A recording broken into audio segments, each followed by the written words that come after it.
അസ്സലാമു അലൈക്കും വറഹ്മത്തുള്ളാഹി വബറകാതുഹു. അറിവിൻ പൂനിലാവ് ഇക്കാൻ്റെ പൊന്നു 10-ാം എപ്പിസോഡിലേക്ക് ഹാർദമായ സ്വാഗതം. ദിവസങ്ങൾ കഴിഞ്ഞു. ഛർദി കാരണം അവൾ വളരെ ക്ഷീണിച്ചു. ഭക്ഷണത്തോടൊക്കെ ഒരു വെറുപ്പ് തോന്നി. ഒരു വാസനയും പറ്റുന്നില്ല. 4 മാസം ആയതോടെ ആ വീട്ടിൽ പ്രശ്നങ്ങൾ ഉണ്ടാവാൻ തുടങ്ങി. 4-ാം മാസത്തിൽ സ്കാനിംഗ് എടുക്കാൻ അവളും ജമാലും റംലയും പോയി. സ്കാനിംഗ് കഴിഞ്ഞപ്പോൾ ജമാലിൻ്റെ ഉമ്മാക്ക് കുട്ടി ആണാണോ പെണ്ണാണോ എന്നറിയണം.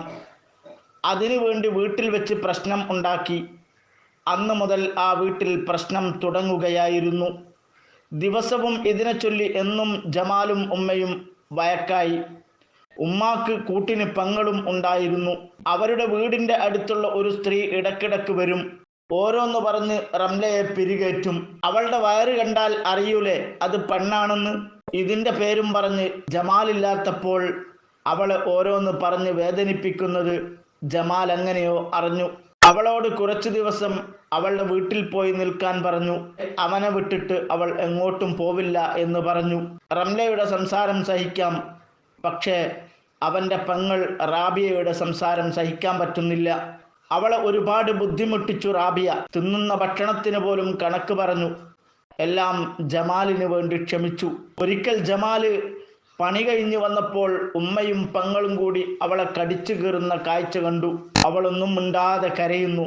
റംലയുടെ വീടും അവിടെ അടുത്തു തന്നെ ആയതുകൊണ്ട് റംലാന്റെ ഉമ്മയും ഇടയ്ക്ക് വരും. അവരൊരു നല്ല സ്ത്രീ ആയിരുന്നില്ല. അവരും വന്ന് ഓരോന്ന് പറയും. റംല, അനക്ക് ഒരു മോനല്ലേ ഉള്ളൂ, ഓനൊരാൺകുട്ടിയല്ലേ ആദ്യം ഉണ്ടാവേണ്ടത്. ആദ്യം ആൺകുട്ടി ഉണ്ടായാലേ വീട്ടിൽ ബറക്കത്തുണ്ടാകൂ. ഉമ്മ മോളെ മൂപ്പിക്കും. ഇത് കേട്ട് റംല ഷെറിയോട് ദേഷ്യം തീർക്കുമ്പോൾ പാവം ഒന്നും മിണ്ടാതെ ഇരുന്ന് കരയും. ഷെറിക്കിഷ്ടം പെൺകുട്ടിയോടായിരുന്നു. ഒരു വല്ലാത്ത ഇഷ്ടമായിരുന്നു അവൾക്ക് പെൺകുട്ടികളെ. തീരെ സഹിക്കാൻ പറ്റാതായപ്പോൾ അവൾ വീട്ടിൽ പോയി 4 ദിവസം നിന്നു.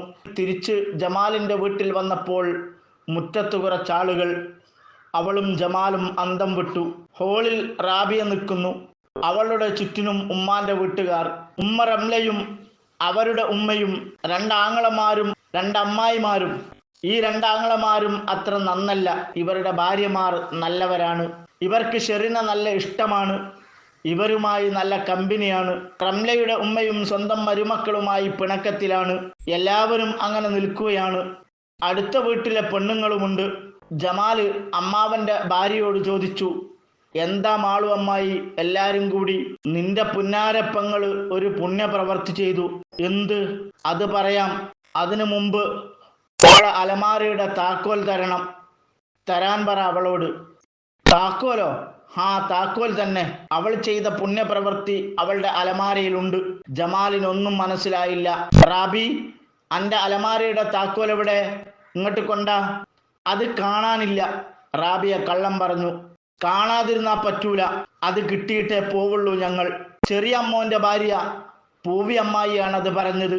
മാളുവും പൂവിയും നല്ല ദേഷ്യത്തിലാണ്. അത് കണ്ട് ജമാലിനും ദേഷ്യം വന്നു. എവിടെടി എൻ്റെ താക്കോൽ? എടുക്ക്. റാബിയ കുറെ ഒഴിഞ്ഞു മാറാൻ ശ്രമിച്ചു. ഒടുവിൽ എല്ലാവരും കൂടി തപ്പിയെടുത്തു. അവളുടെ അലമാര തുറന്നു. പൂവി അലമാരയിൽ ഉള്ളത് എല്ലാം വലിച്ചിട്ടു. യാ അല്ലാഹ്! അത് കണ്ട് എല്ലാവരും ഞെട്ടി. മോഷണം പോയ ഒരുപാട് സാധനങ്ങളാണ് അവളുടെ അലമാരയിൽ. മാളു അമ്മായിയുടെയും പൂവി അമ്മായിയുടെയും ഷെറിൻ്റെയും അയൽവാസികളുടെയും വീട്ടിൽ നിന്നും കാണാതെ പോയ എല്ലാ സാധനങ്ങളും റാബിയുടെ അലമാരയിൽ കണ്ട് എല്ലാവരും ഞെട്ടി. യാതൊരു കൂസലുമില്ലാതെ റാബിയ അവിടെ നിന്നു. വലിയ രസം ഇതൊന്നുമല്ല കേട്ടോ. ഷെറിൻ അവളുടെ അലമാരയിൽ നിന്ന് സാധനം കാണാതായത് തന്നെ അറിഞ്ഞിട്ടില്ല. അലമാര തുറന്നപ്പോഴാണ്, തൻ്റെ സാധനങ്ങൾ കണ്ടപ്പോഴാണ് അറിയുന്നത്. ഷെറിയുടെ ഒരു കമ്മലും 2 മോതിരവും പൂവി അമ്മായിയുടെ കുട്ടിൻ്റെ മാലയുടെ പൊട്ടിയ കഷ്ണം, ഇതൊക്കെ സ്വർണമായിരുന്നു. അതൊക്കെ അവളുടെ അലമാരിയിലുണ്ട്. അതൊക്കെ അവളുടെ ഭർത്താവ് വാങ്ങിക്കൊടുത്തതാണെന്ന് അവൾ കള്ളം പറഞ്ഞു. റാബിയയുടെ നിക്കാഹ് കഴിഞ്ഞിട്ട് 3 വർഷമായി. ഇതുവരെ അവളെ ഭർത്താവ് കൂട്ടിക്കൊണ്ടുപോയിട്ടില്ല. അവൾക്ക് ചെറിയ പ്രശ്നമുള്ളതാണ് കാരണം. അതുകൊണ്ട് തന്നെ അവളുടെ ഭർത്താവ് ഒരുപാട് വയസ്സുള്ള ഒരാളുമാണ്. അയാൾ നല്ല മനുഷ്യനാണ്. ആ മനുഷ്യനെക്കുറിച്ച് പറഞ്ഞപ്പോൾ ജമാൽ പറഞ്ഞു, എന്നാ എൻ്റെ മാപ്പിള ബാപ്പുട്ടിക്ക് വിളിക്ക്. അത് അത് അത് പിന്നെ ഇപ്പോൾ വിളിക്കാൻ പറ്റില്ല, ബാപ്പുട്ടി പണിയിലാവും. അവൾ വിക്കി വിക്കി പറഞ്ഞു. സാരമില്ല, ഇജ്ജ് വിളിക്ക്. ജമാൽ വിട്ടുകൊടുത്തില്ല. അവസാനം ഓളെ കൊണ്ട് വിളിപ്പിച്ചു. ജമാൽ ഫോണ് വാങ്ങി കാര്യങ്ങളൊക്കെ ചോദിച്ചു. ഞാനൊക്കെ സ്വർണ്ണമൊന്നും വാങ്ങിക്കൊടുത്തിട്ടില്ല, ബാപ്പുട്ടി പറഞ്ഞു. ജമാൽ അവനോട് ഉണ്ടായ കാര്യങ്ങളൊക്കെ പറഞ്ഞു. ഇത് കേട്ട് ബാപ്പുട്ടി നാളെ വരാമെന്ന് പറഞ്ഞ് ഫോണ് വെച്ചു. എപ്പോഴാടി നീ ഇതൊക്കെ കട്ടത്? ജമാൽ ചൂടായി. അവൾ ഉണ്ടായതൊക്കെ പറഞ്ഞു. അമ്മായി ദേഷ്യം സഹിക്കാൻ പറ്റാതെ അവളുടെ മുഖത്തടിച്ചു.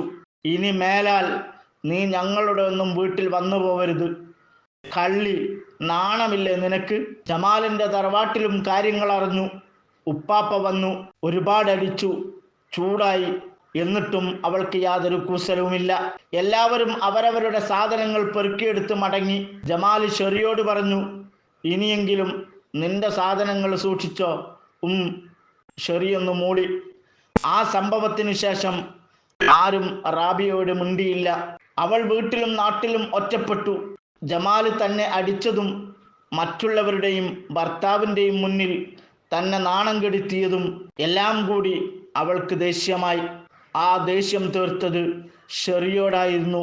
അത് ഷെറിക്ക് താങ്ങാവുന്നതിലും അപ്പുറമായിരുന്നു.